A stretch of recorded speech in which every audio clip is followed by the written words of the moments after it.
우리 해군의 6.25 전쟁 첫 해전. 우리 해군은 아주 수상한 선박을 보게 되는데요. 함수 갑판에는 함포가 있었고 함교 뒤에는 중기관총이 보였어요. 그 선박의 정체는 북한군을 태운 무장 수송선이었습니다. 갑판에는 군인들이 완전 무장을 하고 있었고 600명은 넘어 보였습니다. 진짜 작정하고 왔네요. 안녕하세요. 스토리텔러 이혜성입니다. 그날 군대 이야기에 오신 것을 환영합니다.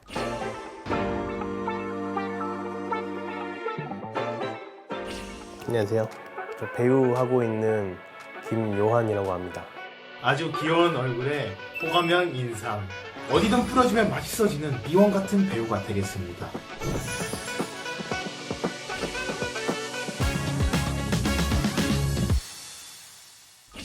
안녕하세요. 스토리텔러 병장 이태용입니다. 그날 군대 이야기에 오신 것을 환영합니다.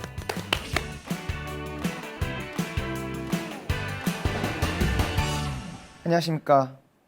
저도 작년에 전역한 가수 하성훈이라고 합니다. 반갑습니다.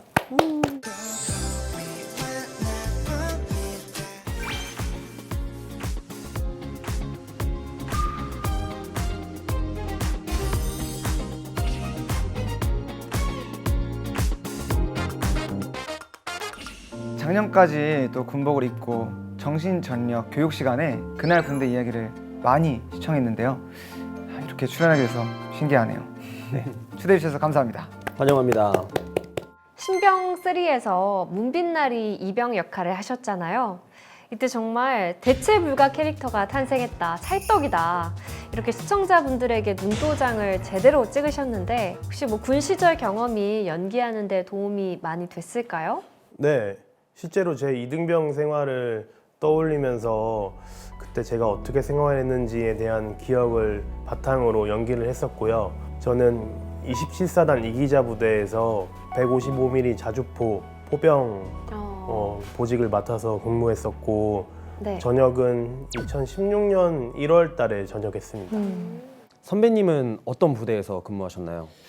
저는 6사단 청성부대에서 보병으로 있었습니다. 네, 작년 4월 말에 전역을 했습니다. 그럼 전역한 지 이제 1년 정도 되셨는데 혹시 훈련소에 입소해서 처음으로 기초 군사 훈련을 받았던 그날을 기억하시나요? 네, 어떻게 있겠어요. 평생 못 잊습니다. 군사훈련이라는 걸 처음 받아보니까 되게 낯설고 엄청 어려웠거든요. 긴장도 많이 하고 내가 앞으로 잘 버틸 수 있을까 걱정을 많이 했던 것 같아요. 누구에게나 처음은 있고 처음이란 건 정말 쉽지 않은 것 같아요. 그렇죠. 지금은 세계 상위권에 랭크될 만큼 강력한 해군력을 가진 대한민국 해군에게도 처음이 있었습니다. 오늘은 필승 해군의 전통이 시작된 그날의 이야기를 준비했습니다.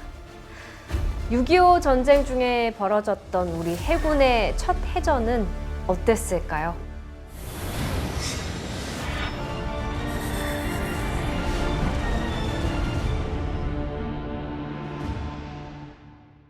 (6.25) 전쟁은 언제, 왜 발발했는지 알고 계시나요? 그럼요. 1950년 6월 25일에 북한군의 불법 기습 남침으로 발발했습니다. 맞습니다. 그렇다면 혹시 북한군이 몇 시에 38도선을 넘었는지도 아시나요? 새벽 4시 아닌가요? 와, 거의 정확하게 알고 계시네요. 그런데 사실 북한군이 남침을 했던 시간은 그보다 30분 전인 3시 30분입니다. 그래요? 내가 잘못 알고 있는 건가? 육상에서 남침한 시간은 4시가 맞습니다. 그 전에 먼저 해상에서 침투를 시도한 거죠. 육상으로만 남침한 게 아니라 해상으로도? 네. 동해안의 강릉, 옥계로 북한군 유격대와 해병대가 상륙을 시도했어요. 진해에 주둔하던 대한민국 해군에 명령이 떨어졌습니다. 동해안에 북한군이 상륙 중이다.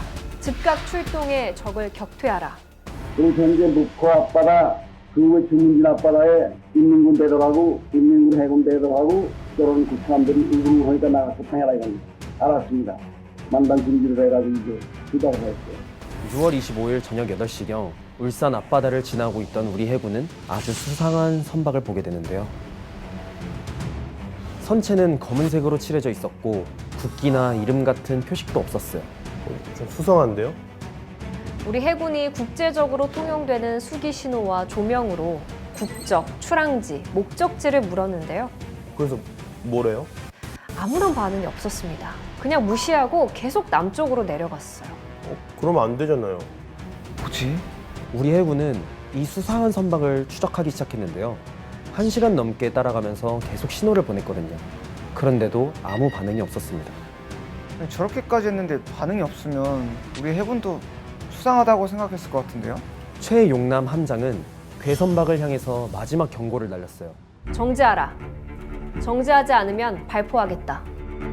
괴선박의 정체가 북한군 선박이라고 생각했거든요. 그러니까 대답을 안 하니까 뭔가 캥기는 게 있으니까. 네. 점점 거리를 좁히면서 괴선박에 따라 붙었습니다. 900m, 500m, 300m 이렇게 100m 앞까지 접근했어요. 너무 가까이 간 거 아닌가요? 근데 갑자기 그 북한군이 공격하면 어떡해요? 위험을 무릅쓴 거죠. 왜냐면 당시에는 거리를 측정하는 장비가 하나도 없었거든요. 가까이 붙어서 직접 확인하는 방법밖에 없었어요. 선체 구석구석을 살펴보니까 함수 갑판에는 함포가 있었고 함교 뒤에는 중기관총이 보였어요. 갑판에는 군인들이 아주 빼곡하게 있었는데요. 완전 무장을 하고 있었고 그 숫자가 600명은 넘어 보였습니다. 와, 600명이면 진짜 작정하고 왔네요. 바싹 적중한 길밑에다 들이대고 내가 호령만 하면 길이 갈겨라 해놓고 이제 들이대면서 누구냐? 야라라 보니까 갑하루에 인민군 해군 전부 그런 사정은 꽉 찼어요. 약 10년대 인계대됩니다. 예상대로 괴선박의 정체는 북한군을 태운 무장 수송선이었습니다. 국군의 후방 지역을 교란하기 위해서 부산으로 가는 중이었죠. 무장 북한군을 600명이나 태운 1000톤급 수송선을 상대해야 했던 우리 해군의 전력은 450톤급 함정에 탑승한 장병 고작 60명 정도였습니다. 아, 크기가 절반도 안 되고 지금 병력은 거의 10분의 1이라는 거잖아요. 차이가 너무 심하잖아요. 그래서 출격을 앞둔 우리 해군 장병들은 각오를 다지면서 어떤 행동을 했거든요. 뭘 했을 것 같나요? 전력 차이가 엄청나는 막강한 적과의 전투를 앞두고 할 만한 행동이 아니 뭐 총을 챙긴다거나 아니면 뭔가 준비를 했을 것 같은데 어쨌든 전력 차이가 엄청나니까 뭐 그랬지 않았을까요? 바로 옷을 갈아입었습니다. 깨끗하게 세탁한 옷으로요. 지금 옷을 갈아입을 때가 아닌 것 같은데? 죽을 때 죽더라도 깨끗하게 죽자는 의미였습니다. 처음으로 치르는 해전이었거든요. 아, 그럼 죽을 수도 있다는 생각으로 이 깨끗한 옷을 갈아입으면서 전투를 준비했다는 거잖아요. 네. 해군 장병들은 물컵에 냉수를 한 잔씩 따르고는 살아서 마지막으로 마시는 대한민국 물이다. 건배를 하고 비장한 각오를 다졌습니다. 슬픈데?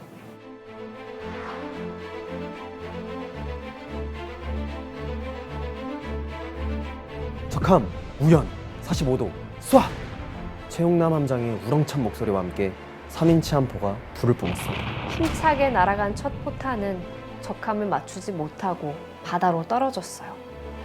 그런데요, 우리 장병들은 안도했습니다. 왜요? 약간 위험용이었어요? 못 맞췄는데 왜? 여기에도 이유가 있었어요. 지금까지 실제 포로 사격 훈련을 해본 적이 없었거든요. 아니, 훈련도 제대로 못 받고 실전에 나간 거예요? 네, 갑자기 북한군이 기습적으로 남침해서 준비도 없이 급하게 실전에 나가게 된 거죠. 또 당시에 돈을 아끼고 아껴서 실탄을 딱 100개만 구입했거든요. 어땠겠어요? 아니 100개밖에 없으면 한 발 한 발 되게 신중하고 아까워서 잘 못 썼을 것 같아요. 맞아요. 실탄 대신에 나무를 깎아 모이탄을 만들어서 쏘는 연습을 했습니다. 그런데 처음 쏴본 실탄이 포물선을 그리면서 날아가는 걸 봤으니까 안도를 한 거죠. 진짜 어떤 상황인지 이해가 좀 되네요. 실탄이 제대로 발사되는 것만으로도 안심했겠네요. 맞습니다. 우리 해군 함정에서 3인치 포탄이 발사되자 적함은 57mm 주포와 중기관총으로 은사했습니다. 우리 해군 장병들도 격파 사격을 시작했는데요. 이때가 26일 자정이었거든요. 너무 캄캄해서 앞도 잘 안 보이고 뒤까지 추적추적 내리고 있었어요. 아, 날씨까지. 포탄은 점점 떨어져 갔고 실수 없이 적 함정을 명중해야 하는 상황이었죠. 당시 해군 함정에는 레이더나 사격 통제 장치가 없었다고 했잖아요. 야간 전투에서 명중률을 높이기 위해서는 어떻게 해야 될까요? 좀 집중을 하거나 뭐 달빛을 활용하거나 근접 사격? 맞습니다. 최대한 가까이 붙어서 사격을 하는 방법밖에 없었습니다. 전속으로 적함에 접근한다. 목표는 함교, 기관실, 흘수선이다. 최용란 함장의 명령에 따라 최대한 적함에 가까이 다가갔습니다. 3km, 2km, 1km까지 거리를 좁혔습니다. 아니 해상에서 1km면 너무 가까운 거 아니에요? 정말 목숨을 걸고 치열한 포격전까지 감행한 거죠. 서로 쏘고 맞고 또 쏘고 맞고 근거리에서 전투가 벌어졌습니다. 계속된 연발 사격으로 포신이 뜨거워지면 사수와 탄약수는 찬물로 식혀가며 조준 사격을 가했습니다. 포탄이 다 떨어져 갈 때쯤 쏜 한 발이 적함 함교를 폭파하면서 마스트가 꺾여 나갔고 기관실을 명중했습니다. 예스, 좋아. 큰 탐험대 아닙니까? 대한민국 만세 하고서 포에 있던 애들이 뭐 야단났어요. 명주입니다. 우리 애들 훈련이 잘 돼 있어요. 그래 계속 열발을 때렸어요. 그러니까 그쪽에서 기관총알이 날라와요. 포는 이미 깨뜨려 버렸습니다. 포하고 기관실을 먼저 때렸거든요. 그래서 성력이 상대방이 팍 줄더구만요. 적함은 검은 연기에 휩싸인 채 조금씩 가라앉기 시작했습니다. 이대로 우리 해군의 승리로 끝나는 줄 알았죠. 그런데요. 갑자기 날아든 포탄이 우리 함정의 조타실을 관통했습니다. 조타사 김창학 하사가 복부에 파편을 맞았어요. 이어서 날아든 포탄이 갑판에 떨어져 파편이 튀었고 이번엔 포 장전수 전병익 중사가 가슴을 움켜잡고 쓰러졌습니다. 이때 다급한 목소리가 들리는데요. 방아쇠를 당겨도 격발이 안 됩니다. 전투 내내 시뻘겋게 불을 뿜던 3인치 주포가 고장난 거예요. 거의 다 이긴 것 같은데 전투 중단해야 하나요? 네, 부상병을 치료하고 함포를 수리하기 위해서 전투를 중단하죠. 심각한 부상을 입은 전병익 중사와 김창학 하사가 가쁜 숨을 몰아쉬며 처음 꺼낸 말은 적함은 어떻게 됐습니까? 였습니다. 군인으로서 끝까지 임무를 다하려고 하셨네요. 그래서 내가 들어가니까 갑판사관인 거 뭐. 그래서 왜 하니까 말이야. 적함은요 하더라고. 적함이 어떻게 되는가 물은 거야. 그렇게 피를 쏟으면서 말이지. 그러면서도 적은 어떻게 됐냐고 묻더라니까. 그래서 야 적함은 격침됐다. 정신 처리했거든. 그래서 정신 처리라고 몇 번 얘기했다. 그 숨 넘어가는 소리 간단한 소리로다가 대한민국 부르더라고. 그리고 입놀림을 보니까 만세를 부르는 것 같아. 그게 마지막 순간이었어.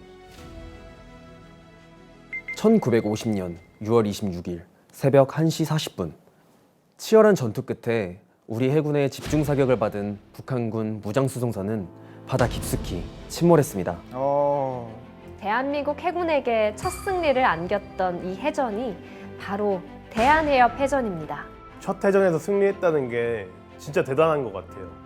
대한해협해전에서 우리 해군 장병들이 무장부터 병력까지 압도적이던 적을 이길 수 있었던 이유가 뭐라고 생각하시나요? 내가 죽더라도 나라와 국민을 지켜야 한다는 군인으로서 수철한 사명감과 책임감으로 전투에 임했기 때문이라고 생각합니다. 굉장히 굉장히 용감했어요. 그래서 대한민국을 지켰던 결연 의지가 강했었죠. 그렇기 때문에 전투에 이길 수 있다고 저는 판단하고 있습니다. 대한해협 해전은 6.25 전쟁의 양상을 바꿨다는 평가를 받고 있는데요. 만약 이날 우리 해군 장병들이 없었다면 대한민국의 운명은 어떻게 바뀌었을까요? 이 함정이 만약 우리 격침됐다고 우리 거꾸로 그럼 부산으로 상륙을 했겠죠. 인민관 1,000명, 600명 넘게. 그럼 1,000명 그 사람들은 준비된 사람들입니다. 근데 진해, 부산 그쪽에는 사실 병력이 없었어요. 우리나라 병력이. 그럴 경우에 아수라판이 걸려졌겠죠. 그다음에 민간인이 죽었을 겁니다. 부산 항구는 마비가 됐을 거고 물자는 유엔군, 유류, 탄약 아무것도 못 들어왔을 거예요. 그런 전투에서 우리가 부산을 지켰다는 거는 굉장히 대한민국의 자존심을 지켰다. 그게 평가가 되고 6.25 전쟁에서 값지고 중요한 해전으로 평가받는 대한해협해전의 승리 뒤에는 나라를 위해서 목숨을 바쳤던 해군 장병들뿐만 아니라 또 다른 주역 백두산함이 있었습니다. 대한민국 해군의 첫 전투함이었죠. 와, 첫 전투함 얼마나 소중했을까? 백두산함은 탄생부터가 극적이었습니다. 해군은 1945년 11월 11일에 3군 중에 가장 먼저 창설됐지만 가진 배라고는 일본군이 쓰던 목재선이 전부였습니다. 초대 해군 참모총장 손원일 제독은 우리 해군에겐 무장을 갖추고 실전에서 쓸 수 있는 배가 필요하다고 생각했죠. 그래서 전투함을 구입하기 위해서 기금을 마련하기로 하는데요. 우리 해군에는 전투함 한 척도 없었습니다. 함정 34척이 있었지만은 모두가 소해정이나 상륙정 그리고 보조정뿐이었습니다. 그래서 해군 참모총장님께서는 어떻게 하면은 우리 해군도 전투함을 도입할 수 있을까 하는 궁리한 끝에 조직적인 기금 모금을 위해 함정 건조기금 거출위원회를 조성하게 된 계기가 되었다고 볼 수 있습니다.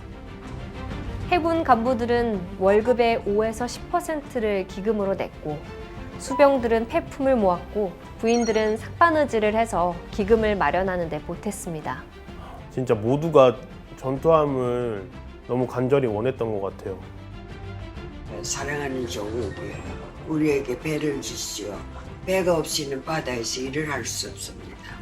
그렇게 해가지고 그 적은 월급에서 성금을 모으고 또 우리 부인들은 공장을 차려가지고 또 미국 사람들이 일본 사람한테서 받은 그 자봉들 그거 50대 줘서 그래서 우리는 또 바느질 해서 돈 모으고 4개월 만에 15,000달러가 모였고 거기에 정부 지원금 45,000달러가 더해져서 총 6만 달러가 모아졌습니다.